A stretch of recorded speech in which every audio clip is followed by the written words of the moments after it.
Movie की शुरुआत में हम रोमन को देखते हैं जो एक लाइफ इंश्योरेंस कंपनी में एक एडवर्ट है। आज वो लीसा नाम की एक लड़की से शादी करता है क्योंकि काफी दिनों से ये लोग रिलेशनशिप में थे। अब फाइनली ये दोनों एक हो जाते हैं। फिर ये अगले दिन ही ये लोग हनीमून मनाने चले जाते हैं, जहाँ एक बीच पर हम इन्हें धूप सेंकते हुए देखते हैं। फिर कुछ देर बाद क्लोड नाम का एक स्कूबा इंस्ट्रक्टर इनके पास आकर पूछता है कि अगर उन्हें स्कूबा सीखना है तो वो उसके पास आ सकते हैं। रोमन का ध्यान यहाँ क्लोड की बातों पर था, तभी लीसा उसकी बॉडी को निहार रही थी। देखने में ऐसा लग रहा था कि मानो उसे मौका मिले तो वो उसके साथ एक रात इंटीमेट हो सकती है। रोमन क्लोड को मना करते हुए भेजने लगता है, पर लीसा जिद करती है कि उसे स्कूबा सीखना है। लीसा के सामने रोमन की एक नहीं चलती और वो क्लोड के पास चली जाती है। क्लोड भी जब लीसा को देखता है तो वो उसे गोद में उठाकर बोट के अंदर ले जाता है, क्योंकि वो प्ले बॉय टाइप का आदमी था जो कि वो मौका मिलने पर हर औरत के साथ ऐसा ही करता था। अब ये लोग स्कूबा को छोड़कर अपने तन मन की आग को ठंडा करने लगते हैं। पर कुछ देर बाद ही रोमन लीसा को देखने के लिए बोट में आता है तो उस बेचारे के तो होश ही उड़ जाते हैं। लीसा के धोखे को देखकर वो गुस्सा होकर पूछने लगता है ये सब क्या है, तो लीसा बहकाने की कोशिश करने लगती है। पर अब लीसा का असली चेहरा रोमन के सामने आ गया था। अब वो क्लोड के साथ फाइट करने के बाद वापस होटल जाकर अपना सामान उठाकर वापस घर चला जाता है। और फिर अगले ही दिन जब वो ऑफिस जाता है तो ऑफिस के सारे लोग उसका मजाक बनाने लगते हैं और हंसने लगते हैं। और रोमन के फ्रेंड सैंडी को भी इसके बारे में पता चला। फिर वो भी उसका मजाक उड़ाता है और फिर वो रोमन का मूड ठीक करने के लिए उसे आर्ट गैलरी ले जाता है। और यहाँ पर रोमन को पॉली नाम की लड़की मिलती है जो उसके साथ स्कूल में पढ़ती थी।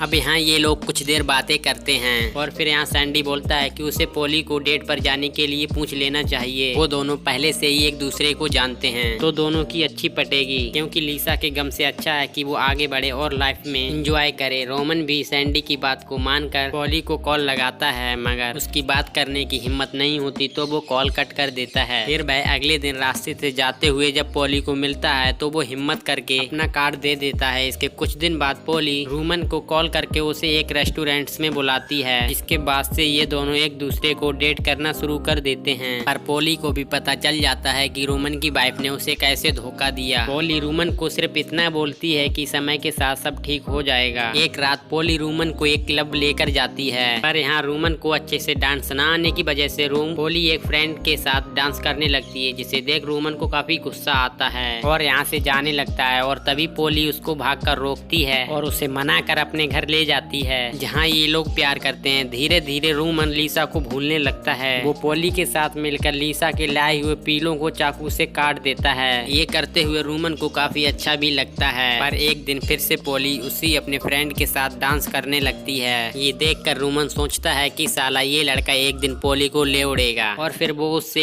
एक दिन डांस सीखने लगता है। वो लड़का भी कुछ ही दिनों में काफी अच्छा डांस सिखा देता है रोमन को। फिर रोमन पॉली के साथ साथ डांस करके उसे इम्प्रेस कर लेता है। अब यहाँ से ये लोग रोमन के घर जाते हैं, तब वहाँ लीसा आई हुई थी। लीसा वहाँ पर लीसा को देखकर पॉली बाद में मिलने का कहकर अपने घर चली जाती है। अब लीसा यहाँ रोमन से माफी मांगती है कि उसने बहुत ही गलत किया है। उसे एहसास हुआ है कि वो सिर्फ उससे ही प्यार करती है। और फिर रोमन फिर से बातों में आने वाला नहीं था, वो लीसा को घर से निकाल देता है। पर लीसा फिर भी रोमन को मैसेज और पुरानी चीजें भेजती रहती है जो रोमन को उसकी याद दिलाएं। पर रोमन पॉली से ही प्यार करता है, जिसके साथ वो टाइम स्पेंड करने के लिए वो उसके साथ वेकेशन पर चला जाता है। ये लोग समुद्र में गए होते हैं, जहाँ रोमन बोट से बाहर होता है, वहीं पॉली अंदर होती है। वहीं पॉली रोमन के रखे हुए लैपटॉप को देखती है, जिसमें उसने रिस्क मीटर में एक रिस्क कैलकुलेट किया था कि लीसा के साथ ज्यादा रहना रिस्की है या फिर पॉली के साथ। ये देखकर पॉली गुस्सा हो जाती है और सोचती है कि रोमन उससे प्यार नहीं करता। वो रोमन से बात करने के जाने लगती है, तभी इनकी बोट एक चट्टान से टकरा जाती है और ये लोग बड़ी मुश्किल से बच पाते हैं। इसके बाद पॉली रोमन से ब्रेकअप कर लेती है। फिर रोमन कुछ दिन ही लीसा के साथ रहने लगता है। फिर उसे एहसास होता है कि वो पॉली से प्यार करने लगा है। लीसा उसके लिए सही नहीं है, वो फिर से उसे धोखा दे सकती है। अब रोमन दौड़ते हुए पॉली के पास जाता है तो वो देखता है कि पॉली यहाँ से दूसरे शहर जाने के लिए एक टैक्सी में बैठ रही है। निकल जाती है और वो अपना बैट यहीं पर भूल जाती है। और फिर रोमन उसे उसका ख्याल रखने के लिए उठा लेता है। वहीं पॉली को याद आता है तो वो वापस उसे उठाने के लिए मुड़कर आती है। रोमन फिर पॉली से बात करता है, जो उसे एहसास दिलाने की कोशिश करता है कि वो सिर्फ तुमसे ही प्यार करता है। कुछ देर की कोशिश के बाद पॉली भी मान जाती है, पर वो बोलती है कि वो इस रिलेशनशिप को सिर्फ लिव इन तक ही सीमित रखेंगे। रखेंगे, शादी के बाद नहीं करेंगे। ये सुनकर रोमन भी हाँ कर देता है। इसके बाद रोमन वेकेशन मनाने के लिए फिर से उसी आइलैंड पर आ जाता है जहाँ वो लिसा को लेकर गया था। बॉय क्लोड भी फिर से रोमन के पास आता है, आकर स्कूबा के लिए पूछने लगता है, पर इस बार रोमन आप मना कर देता है। वो दिखाई ना दे, न वरना बुरी तरह पिट जाएगा। पर जाने से पहले रोमन उसे थैंक्स बोलता है कि अगर वो ना होता तो लिसा की सच्चाई उसके सामने नहीं आती। रोमन और पोली के साथ साथ रहने के साथ ये मूवी यहाँ पर एंड हो जाती है। आपको मूवी का एक्सप्लेनेशन कैसा लगा कमेंट करके जरूर बताएं। एंड वीडियो अच्छा लगा हो तो वीडियो को लाइक कीजिएगा और हमारे चैनल पर नया हो तो प्लीज चैनल को सब्सक्राइब जरूर कीजिएगा।